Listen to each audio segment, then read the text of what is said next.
नमस्कार, मोतीलाल ओसवाल स्टूडियोज में आप सभी का स्वागत है। मैं हूं आपके साथ कंचन नौटियाल और आप देख रहे हैं मेरे साथ खिलाड़ी नंबर 1। आज है मुकाबले का डे 3 और इस टाइम पे बात करी जाए इंटेंस की या बहुत ज़्यादा यहाँ पे जो मामला है और भी ज़्यादा गर्म होता हुआ दिखाई दे रहा है, बिकॉज हम हफ्ते के आखिरी कारोबारी दिन तक अप्रोच करते जा रहे हैं।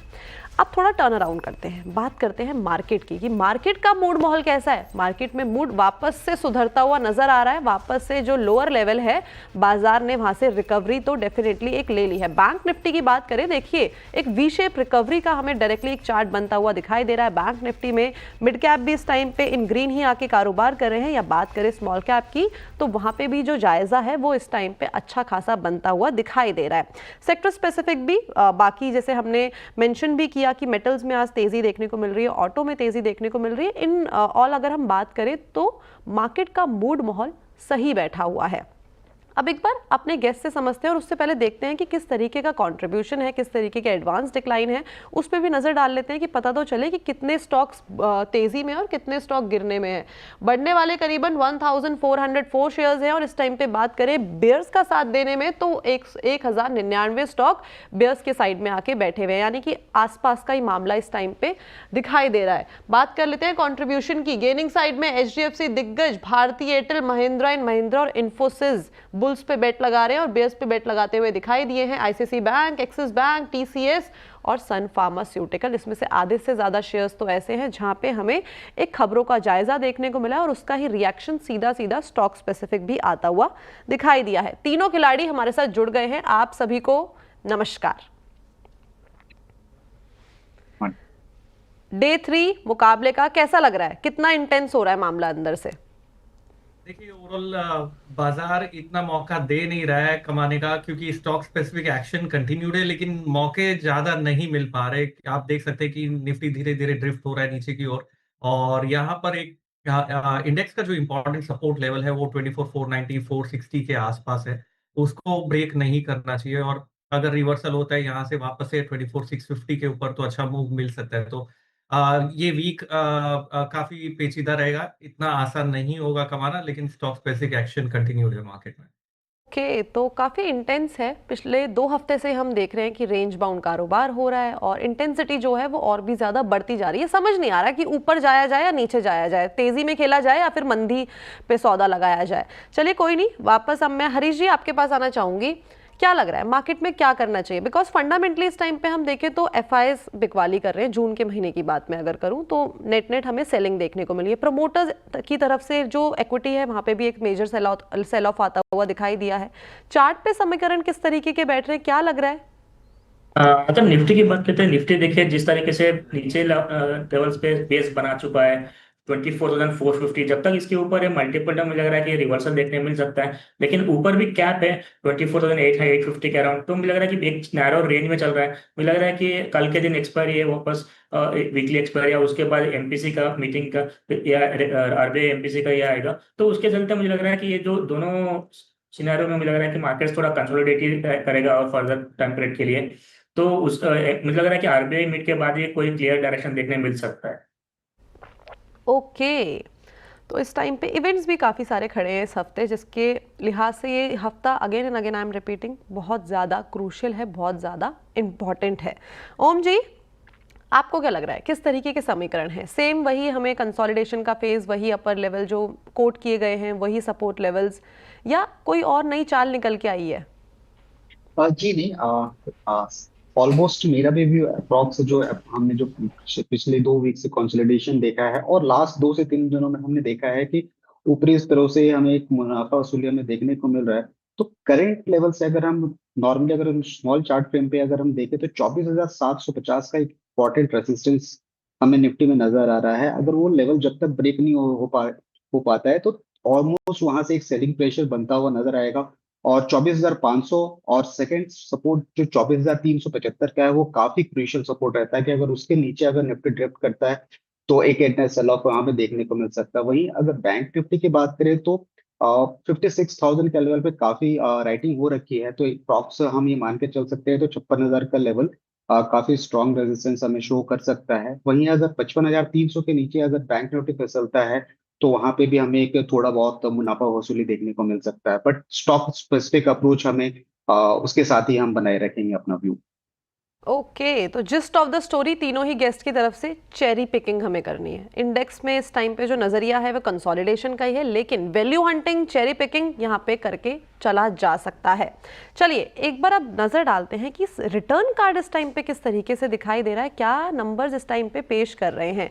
अगर आशीष जी के पोर्टफोलियो की तरफ नजर डाली जाए तो 3.5% के गेन हमें यहाँ पे देखने को मिल रहे हैं। हरीश जी का पोर्टफोलियो में हमें करीब करीब 1.6% की तेजी देखने को मिल रही है, लेकिन ओम जी का अगर पोर्टफोलियो देखें तो यहाँ पे एक मंदी का डर जो है वो घबराता हुआ दिखाई दे रहा है। -2.1% के यहाँ पे हमें जो नेगेटिव ट्रेंड है दिखाई दे रहा है।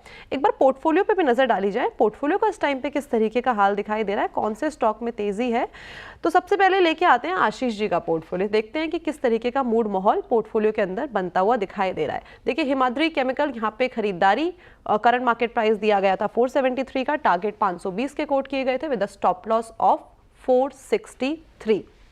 चलिए अब आगे बढ़ते हैं और एक बार समझते हैं आशीष जी से आज क्या नई रणनीति, कहां पे बेट लगाई जाए।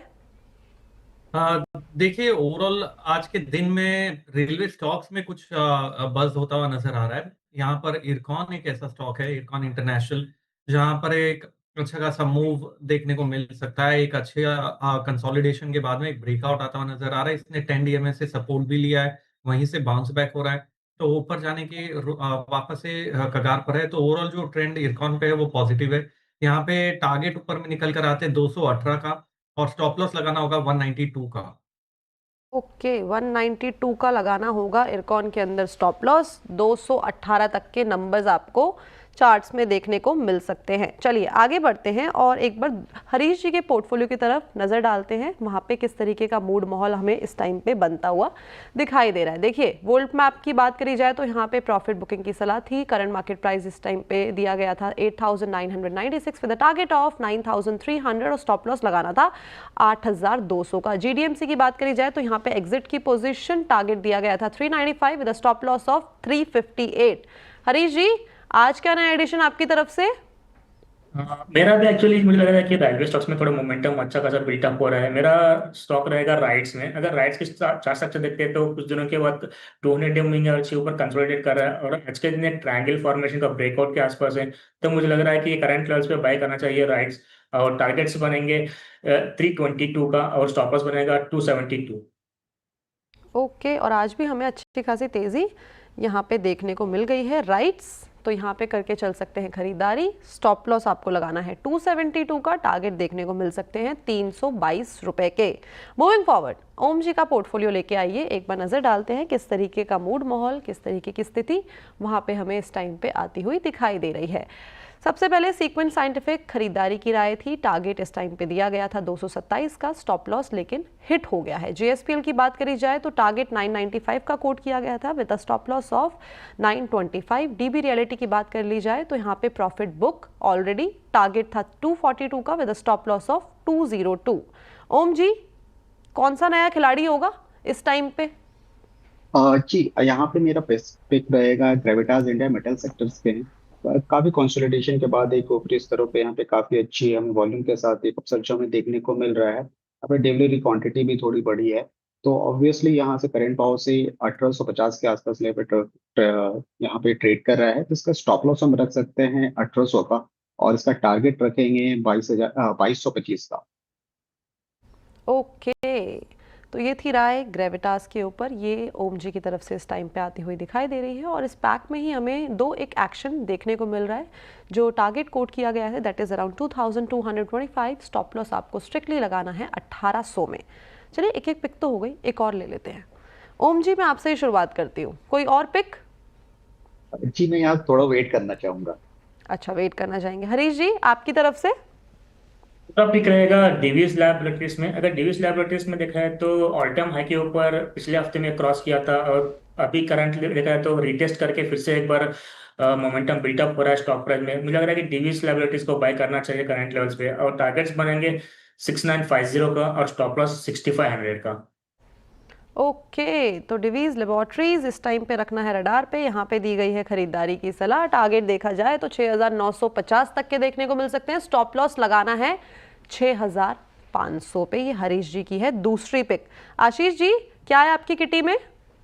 देखिए फिलहाल मैं सेकंड हाफ के लिए वेट करूंगा। मार्केट की चाल देखते हैं, यहाँ से अगर सस्टेन कर पाता है 24,650 के ऊपर तो ब्रॉडर मार्केट में भी बाइंग इमर्ज हो पाएगी, तो थोड़ा सा वेट करके सेकंड हाफ में कॉल दूंगा।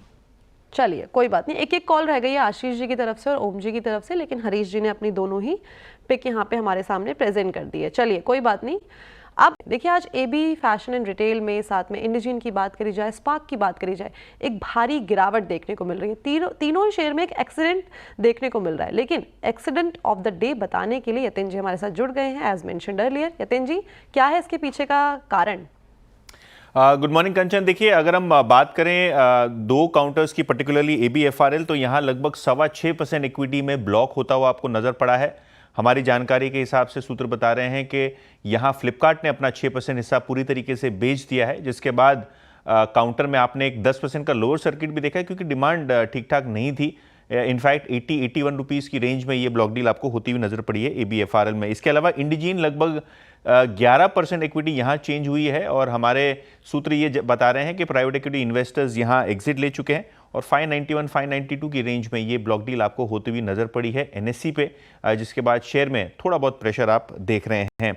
हालांकि क्लियरली 20% नीचे है सन फार्मा एडवांस। सन फार्मा का भी शेयर जो है वो प्रेशर में है, क्योंकि SCD-044 यानी सिरोसिस का जो ये ड्रग ट्रायल था फेज 2, यहाँ बुरी तरीके से फेल हो चुका है, जिसके बाद ये ट्रायल्स बंद कर दिए कंपनी। कहीं ना कहीं कंपनी के जो मॉलिक्यूल्स है, जहाँ उम्मीद थी कि बड़े सक्सेसफुल ड्रग हो जाएंगे, ट्रायल्स फेल होने के बाद काउंटर में आप लगभग 20% का गोता देख रहे हैं। ओके, तो ये तो बात थी इन तीनों ही स्टॉक की। लेकिन नितिन जी, PI इंडस्ट्री, यहाँ पे मैं चार्ट देख रही हूँ कि करीबन 4% का इजाफा, इसके पीछे भी कोई राज है? तो देखिए, अगर हम PI इंडस्ट्रीज की बात करें तो इनका एक बड़ा जापानीज कस्टमर है कुमाई, जिन्होंने एक्सचेंजेस को जापान में अनाउंस किया है कि वो अपना सेमी एनुअल फोरकास्ट जो है, यानी गाइडेंस जो है वो बढ़ा रहे हैं। अगर हम रेवेन्यूज़ की बात करें तो लगभग 9% का इजाफा, और मुनाफे की बात करें ऑपरेटिंग साइड पे तो 34% का इजाफा वो देख रहे हैं फर्स्ट हाफ में, क्योंकि शिपमेंट्स और एग्रोकेमिकल चीज़ों की डिमांड जो है अनुमान के जो पहले का इनका फोरकास्ट था उनसे बेहतर निकला है। ऑब्वियसली कंपनी ने ये कहा है कि सेकेंड हाफ का और फुल ईयर का गाइडेंस अभी वो बदल नहीं रहे, क्योंकि सेकेंड हाफ में डिमांड देखी जाएगी किस तरीके से मूव हो रही है, उसके बाद ही वहाँ रिवीजन होगा। तो क्लियरली फर्स्ट हाफ का जो गाइडेंस है इसमें बढ़ोतरी करने के बाद PI इंडस्ट्री, जो कि एक बड़ा सप्लायर है कंपनी को, कुमाई को, आज फोकस में लगभग 4% का मूव और लगभग डेज हाई पे स्टॉक कारोबार करता हुआ नजर पड़ रहा है। Okay, thank you so much Yatin ji, सारी की सारी जानकारी हमारे साथ प्रेजेंट करने के लिए। Thanks a lot. Harish ji, एक बार प्लीज PI इंडस्ट्री का चार्ट देख लीजिए, किस तरीके के समीकरण बैठ रहे हैं अभी?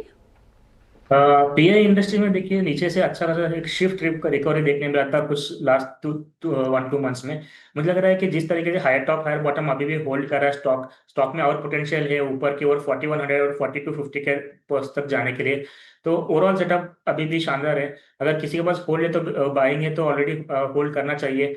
अगर फ्रेश बाइंग करना चाहते हैं तो कोई भी तो करंट लेवल्स पे बाई करना चाहते हैं तो स्टॉप लॉस मेंटेन करना चाहिए 3750 का, और बिल्कुल होल्ड कर सकते हैं। ऊपर की ओर टारगेट्स 4100 और 4250 का मुझे शॉर्ट टू मीडियम टर्म में दिखाई दे रहा है स्टॉक प्राइस। ओके, तो PI इंडस्ट्री पे ये है हरीश जी की राय, और आज भी एक अच्छी तेजी देखने को मिल रही है। गाइडेंस में एक अच्छा सुधार देखने को मिला है, जो एंटिसिपेशन लगाए जा रहे हैं फिस्कल ईयर 26 के लिए। आशीष जी, एक बार आप प्लीज स्पार्क का चार्ट खोलेंगे? यहाँ पे एक भारी गिरावट देखने को मिल रही है। यहाँ के समीकरण कैसे बैठ रहे हैं, और जो इन्वेस्टर इस टाइम पे फंस गए हैं वो क्या करें? देखिए ओवरऑल स्पार्क मेरे ख्याल से अभी करीबन 160 के ऊपर चल रहा है, और 17% आज के दिन में गिरावट। देखिए बहुत बड़ा फॉल है, एक ही दिन के अंदर इसने करीबन 5-6 दिन की जो रैली हुई थी वो एक ही दिन में निकाल दिया है। तो ओवरऑल यहाँ पर फिलहाल राय ये होगी थोड़ा संभल कर काम करे। सपोर्ट जो ये स्टॉक पे आ रहा है, इसका जो सपोर्ट है वो करीबन 154 लेवल्स का है, और 154 लेवल्स अगर इंटैक्ट रहता है तो यहाँ पर कंसोलिडेशन शुरू हो सकता है। एक चीज इन्वेस्टर्स को ये माननी चाहिए कि यहाँ से इमीडिएटली रिकवरी होकर फिर से 180 का भाव नहीं दिखाएगा स्टॉक। यहाँ पर एक बेस फॉर्मेशन होगा, एक कंसोलिडेशन होगा, एक पैटर्न बनेगा, उसके बाद ही कुछ रिकवरी देखी जा सकती है, अनलेस कोई न्यूज आ जाए। तो 154 154 के स्टॉप लॉस के साथ में फिलहाल यहाँ पर होल्ड करके रखिए। और ऊपर में इसे 175 180 का आंकड़ा निकालना होगा कोई भी पॉजिटिव रुझान के लिए। ओके, यानी कि समीकरण इस टाइम पे थोड़े से घबराने वाले हैं। कोई न्यूज़ आ जाए तो कमाल हो सकता है, लेकिन चार्ट जो इस टाइम पे इंडिकेट कर रहे हैं वो थोड़े से कंसर्निंग है। ओम जी, एक बार प्लीज़ आप ABFRL का चार्ट देखिए। गिरावट यहाँ पे भी है। ब्लॉक डील का सिलसिला में पूरे मई में, पूरे जून में देखने को मिला और यहाँ पे भी यही खबर है। उसके बाद भारी गिरावट, करीबन 0.25% का डेंट यहाँ पे। क्या करा जाए आगे? जी यहाँ पे जो स्टॉक है यहाँ पे अप्रोक्स ऑलमोस्ट ऑल टाइम लो के नीचे यहाँ पे फिसलता हुआ आज हमें दिखाई दे रहा है। करेंटली 77 के भी नीचे एक स्टॉक फिसला था। तो ऐसे में ये सलाह रहेगी कि ये बॉटम फिशिंग ना करे, क्योंकि स्टॉक में दिक्कत है और ये आगे चलकर भी थोड़ी बढ़ने वाली है, माइट भी। तो अप्रोक्स ये एक्सपेक्टेड लेवल और डाउनसाइड की तरफ ट्रेंड कर सकता है। 72 या 73 के आसपास भी ये लेवल जा सकता है। तो फिलहाल के लिए स्टॉक को अवॉइड करना है, अनलेस एंड अनटिल ये जब तक 80 से 85 के रेंज के बाद अगर ये ऊपर के स्तरों पे मिलता है तो यहाँ पे एक बाइंग की जा सकती है। पर फिलहाल के लिए ऐसे में ये स्टॉक को बिल्कुल अवॉइड करनी चाहिए। ओके, तो ABFRL यहाँ पे है अवॉइड की सलाह और भारी गिरावट आज के सत्र में देखने को मिली है। हमने पिक्स भी ले ली, काफ़ी सारे शेयर्स के बारे में पूछ भी लिया, लेकिन अब वक्त हो गया है एक बार पोर्टफोलियो चेक लेने का। देखा तो जाए किस तरीके की स्थिति इस टाइम पे बनती हुई दिखाई दे रही है। चार्ट्स पे स्टॉक का एक्शन किस तरीके का है। आशीष जी का पोर्टफोलियो देख लेते हैं। सबसे पहले इरकॉन, यहाँ पे खरीदारी की राय थी। टारगेट जो दिया गया था 218 का with strict stop loss of 192। साथ ही साथ अगर हम बात करें दूसरे स्टॉक की, तो इरकॉन यहाँ पे खरीदारी की राय थी 206। यहाँ पे रिटर्न जो आता हुआ दिखाई दे रहा है इसमें वो है 3.27% का। इसके अलावा ओम जी का पोर्टफोलियो देखते हैं। JSPL खरीदारी की राय थी, टारगेट जो दिया गया था 995 का with strict stop loss of 925। और ग्रेविटास की बात करें तो टारगेट कोट किया गया था 2225 का with strict stop loss of 1800। देखते हैं कि रिटर्न किस तरीके का इस टाइम पे दिखाई दे रहा है। JSPL में नेगेटिव ट्रेजेक्ट्री बनती हुई दिखाई दे रही है 1.57% की। वहीं ग्रेविटा की बात करी जाए तो 0.09% के हमें यहाँ पे अच्छे खासे नंबर्स आते हुए दिखाई दे रहे हैं। हरीश जी की तरफ चलते हैं और डिवीज लैब यहाँ पे खरीदारी की राय थी, टारगेट था 6950 का विद स्टॉप लॉस ऑफ 6500। और राइट्स में भी खरीदारी की राय थी, टारगेट दिया गया था 322 का और स्टॉप लॉस लगाने को जो बोला गया था वो था 372 का। एक बार रिटर्न देख लिया जाए। डिवीज लैब में यहाँ पे हमें करीबन 1% के नेगेटिव रिटर्न जो है वो आते हुए दिखाई दे रहे हैं, लेकिन राइट्स में अच्छी खासी तेजी करीबन 1.5% की इस टाइम पे चार्ट्स पे आती हुई नजर आ रही है। अब बात करते हैं प्रॉफिट और लॉस की। आशीष जी वाह, लीड कर रहे हैं, करीबन 0.8% का इजाफा इनके पोर्टफोलियो में। अच्छे शानदार नंबर्स यहाँ पे देखने को मिल रहे हैं। उसके बाद रेस में है हरीश जी, जहाँ पे 2.4% के रिटर्न्स आते हुए दिखाई दे रहे हैं। लेकिन ओम मेहरा जी का जो पोर्टफोलियो है इस टाइम पे भी बेयर्स की गिरफ्त में बना हुआ है। -2.46% की यहाँ पे डाउनवर्ड ट्रेजेक्ट्री स्टिल हमें देखने को मिल रही है। अब बात कर लेते हैं एक बार मुनाफा मीटर की। किस तरीके का इस टाइम पे हमें पूरा का पूरा जो चार्ट है, समीकरण है, वो देखने को मिल रहा है। मुनाफा हमने चेक कर लिया, रिटर्न चेक कर लिया, सॉरी माय बैड, सारा तो चेक कर लिया हमने। मैं फ्लो में मैंने सारा बोल दिया, लेकिन मुझे लगा कि अभी भी कुछ बाकी है। तीनों ही गेस्ट को थैंक यू सो मच हमारे साथ जुड़ने के लिए, बढ़िया जानकारी शेयर करने के लिए। और मुकाबला काफ़ी ज़्यादा इंटेंस हो गया, मुझे इतना हीट यहाँ पे महसूस हो रहा है, तो I can very easily sense कि आपके अंदर भी इस टाइम पे जो नर्व्स है काफ़ी जल्दी चल रही होंगी। Thank you so much. जल्द मुलाकात होगी कल के एपिसोड में।